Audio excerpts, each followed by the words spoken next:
아버지 사랑 내가 노래해, 아버지 은혜 내가 노래해. 오늘 하루 동안 이렇게 분주한 삶을 마치고 주님 앞으로 나오신 성도님께 하나님께서 주시는 희망과 소망이 넘쳐나게 축복합니다.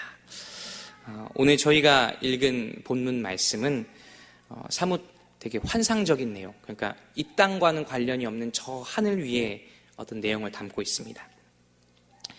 우시야 왕이 죽던 해에 이사야 선지자는 어떤 환상을 봅니다. 환상을 통해서 이사야 선지자는 하나님께서 높이 들린 보좌에 앉으셨고 또 하나님의 옷자락이 성전에 가득한 영광스러운 장면을 목격하게 됩니다.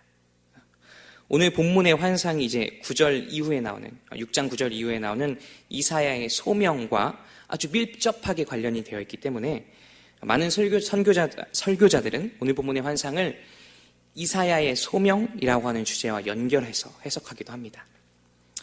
하지만 오늘 본문의 환상이 이사야에게, 그리고 나아가 이사야가 대표하고 있는 이 이스라엘 백성 전체에게 무엇을 의미하고 있는지를 확인하기 위해서 우리는 이사야서 전체에서 오늘 본문이 놓여있는 맥락을 확인하고 또 이 이스라엘의 길고 긴 역사 속에서 오늘 본문이 어떤 위치를 갖고 있는가를 또 확인해 보아야 합니다.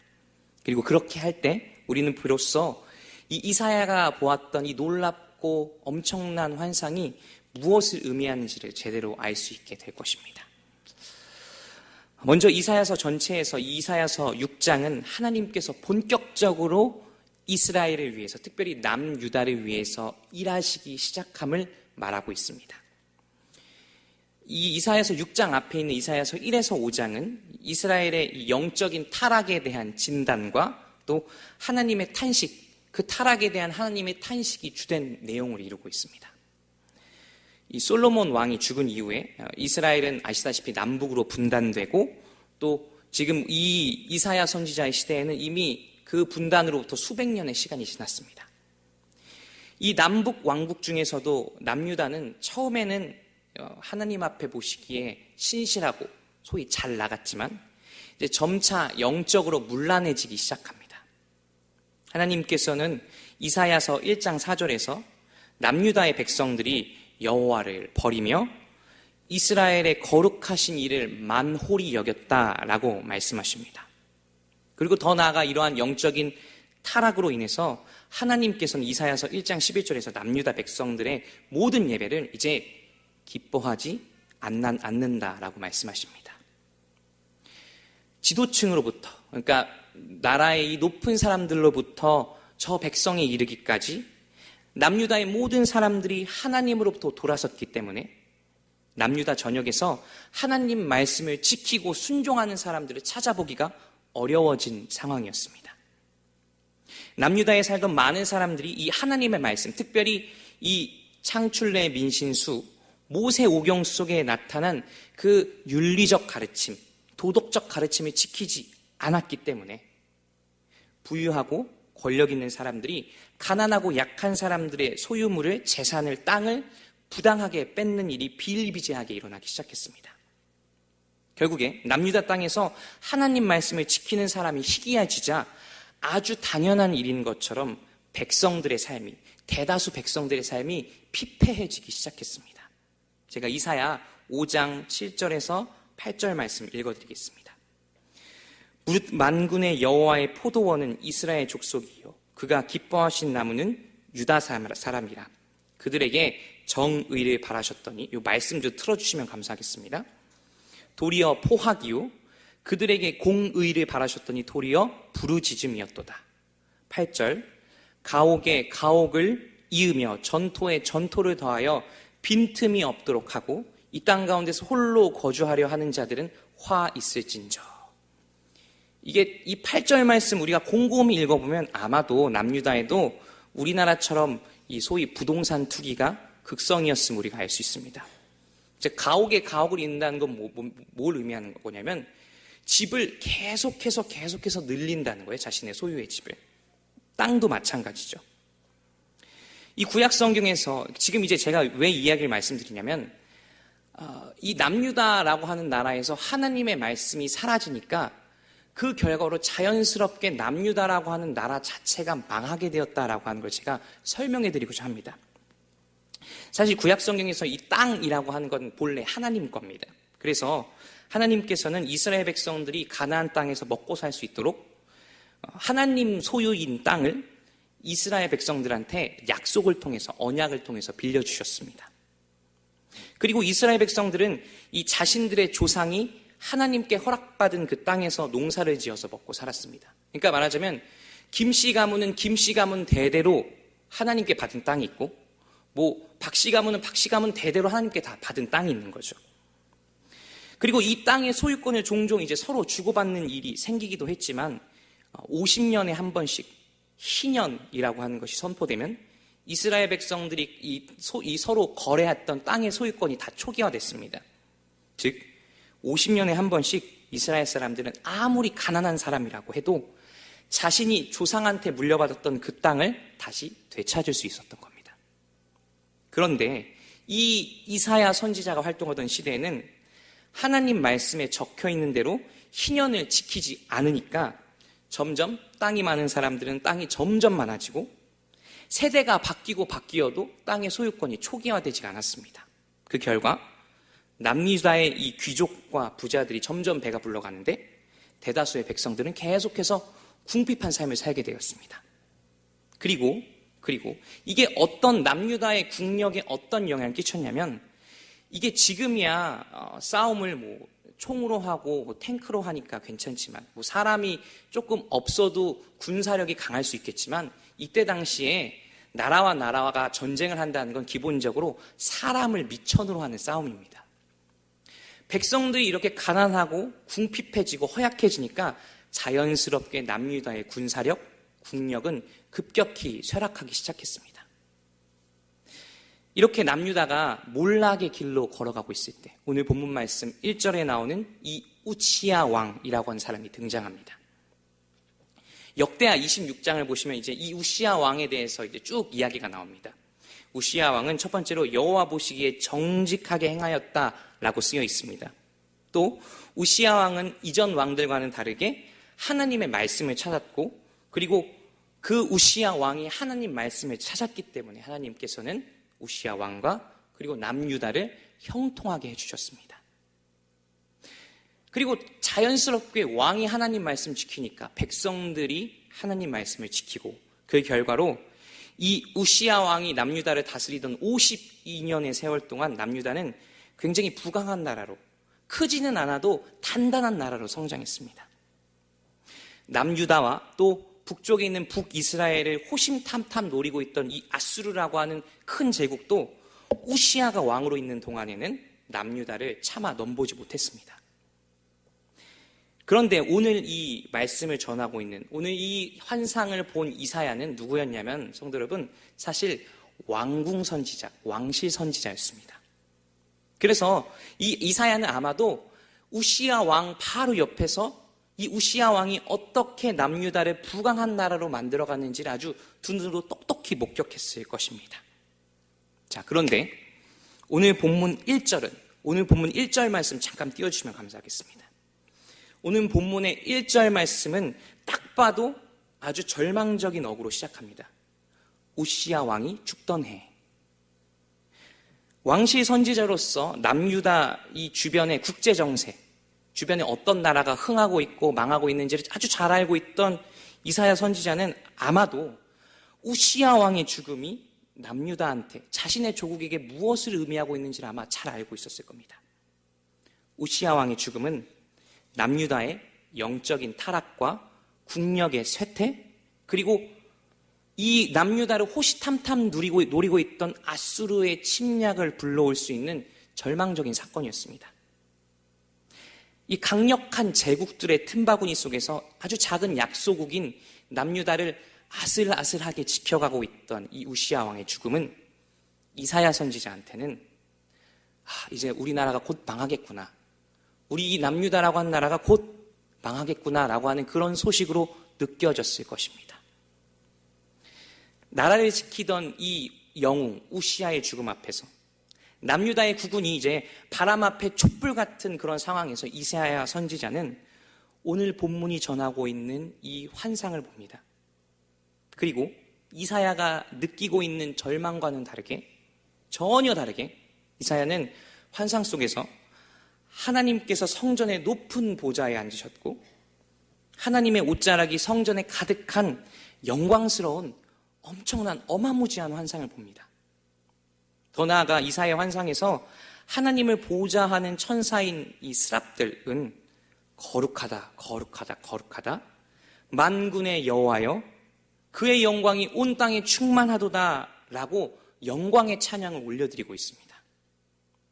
그리고 하나님을 찬양하는 사람들의 소리가 어찌나 컸던지 성전의 문지방이 울립니다. 여러분, 성전의 문지방이라고 하면 벌써 이 돌로 된 기둥들이 막 수십 미터짜리가 이렇게 서 있는 거거든요. 그리고 이렇게 성전의 문지방이 울릴 때 하나님의 연기가 자욱하게 퍼집니다. 이 연기는 그 시내산에서 모세가 하나님의 언약궤를 들고 나올 때 그 시내산에 자욱했던 그런 연기와 비슷한 연기입니다. 그래서 오늘 본문이 전하고 있는 이 환상은 구약 성경에 나오는 그 어떤 환상보다도 더 웅장하게, 더 위험 있게 하나님께서 높이 들리셔서 하나님의 영광이 아주 장엄하게 선포되는 모습을 담아내고 있습니다. 아마도 성전에서 절망 중에 하나님께 예배를 드리다가 이런 환상을 보았던 이사야는 깜짝 놀라서 어안이 벙벙했을 겁니다. 대체 이게 뭐지? 지금 나라의 왕이 망했는데, 왕이 죽었는데 나라가 망하게 생겼는데 대체 이 환상의 의미는 무엇일까? 그렇다면 하나님께서는 대체 왜 이사야한테 이런 환상을 보여주신 걸까요? 하나님께서는 믿고 있던 지도자의 죽음 앞에서 절망하던 이사야에게 대체 왜 하나님의 위엄과 영광이 극적으로 선포되는 이 환상을 보여주신 걸까요? 오늘 본문의 환상 속에서 이 환상의 성도 여러분 이미지를 한번 머릿속에 잘 떠올려 보시길 바랍니다. 하나님께서 성전에 앉아 계시고 우리는 하나님의 얼굴을 볼 수 없습니다. 그렇지만 하나님께서는 높은 보좌에 앉아 계십니다. 그리고 하나님의 성전이, 하나님의 옷이 그 성전의 곳곳에 이렇게 널리 퍼져 있습니다.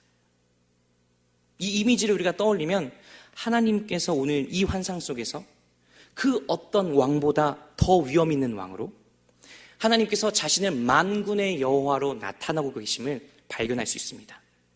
그리고 천사들은 이 왕이신 하나님의 영광이 온 땅에, 온 세상에 가득하다고 거듭해서 외칩니다.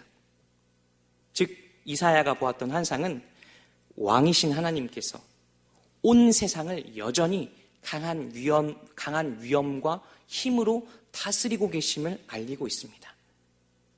이사야는 하나님의 영광을 직접 목격한 자신이 내가 곧 죽을지도 모르겠구나라고 하는 그런 두려움에 휩싸여서 이렇게 고백합니다.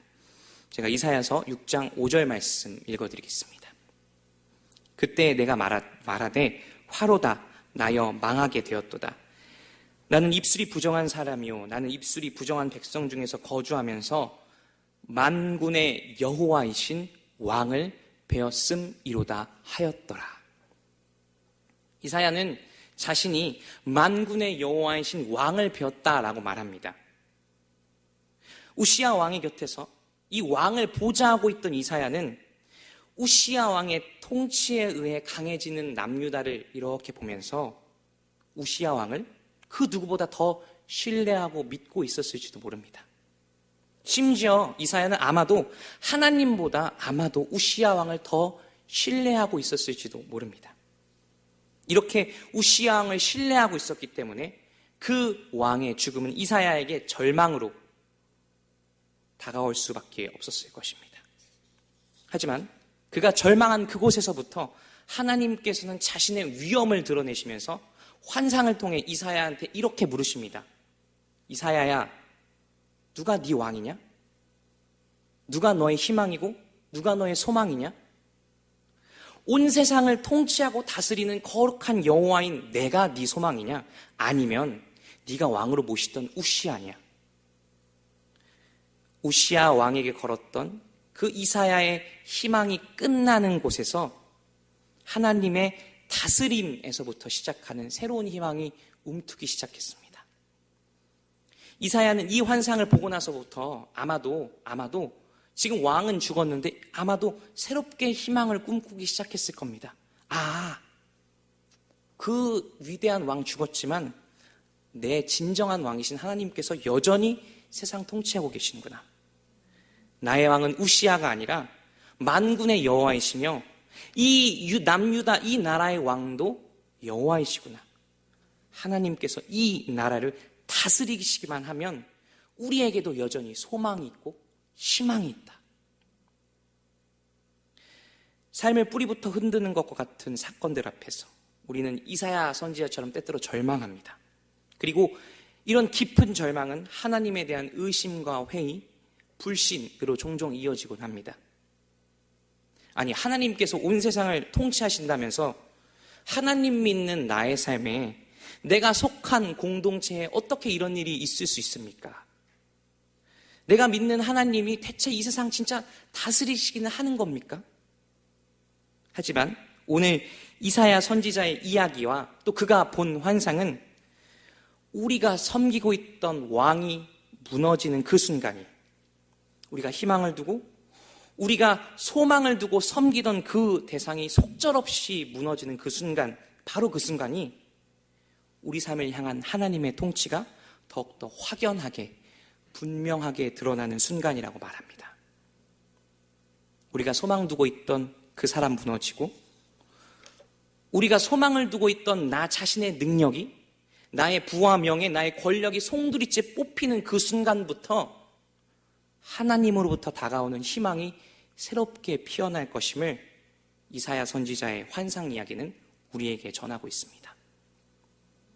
왕이신 하나님이 다스리시면, 그리고 우리가 그 다스림에 순종하면 우리의 삶의 망가진 부분들이 저절로 회복될 것입니다. 하나님께서 위엄과 영광으로 우리의 삶에 임하셔서 당신의 뜻을 펴기 시작하면 우리의 삶의 절망이 희망으로 바뀌고 우리의 삶의 혼돈이 질서로 바뀌는 역사가 일어날 것입니다. 이제 말씀을 맺겠습니다.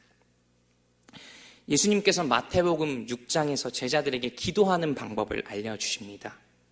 이 주기도문이 포함되어 있는 이 예수님의 설교는 우리가 아주 잘 알고 있는 다음과 같은 말씀으로 끝이 맺습니다. 마태복음 6장 32절 말씀 틀어주시면 감사하겠습니다. 그런즉 너희는 먼저 그의 나라와 그의 의를 구하라. 그리하면 이 모든 것을 너희에게 더하시리라. 아멘. 성도 여러분, 지금 이렇게 여쭙겠습니다. 우리의 삶의 소망은 어디 있습니까? 우리는 지금 우리의 삶의 소망을 과연 어디에다 두고 있습니까? 우리는 가장 먼저 무엇을 구하고 무엇을 바라고 있습니까? 우리가 소망을 지금 두고 있는 이 땅의 것들이 더 이상 우리의 소망의 근거가 될 수 없음을 깨닫는 그 순간부터 우리는 삶의 진정한 소망이 하나님께 있음을 깨닫게 될 것입니다. 우리가 예수님의 사랑과 공의가 다스리는 그 하나님 나라가 우리의 삶에 이루어지기를 구하기 시작할 때 우리는 참된 소망이, 우리의 삶의 진짜 희망이 이 땅으로부터가 아니라 하나님으로부터 다가옴을 보게 될 것입니다. 지금 삶의 절망 속에 계시다면 이제 그 눈을 들어서 보좌에 앉으셔서 여전히 세상을, 우리 개개인의 삶을 다스리시는 그 만군의 여호와 하나님을 바라보게 되시길 축복합니다. 그리고 그 거룩한 보좌로부터 흘러나오는 은혜의 강물에 젖어 우리의 모든 삶이 회복되는 그 역사를 경험하게 되시길 축복합니다.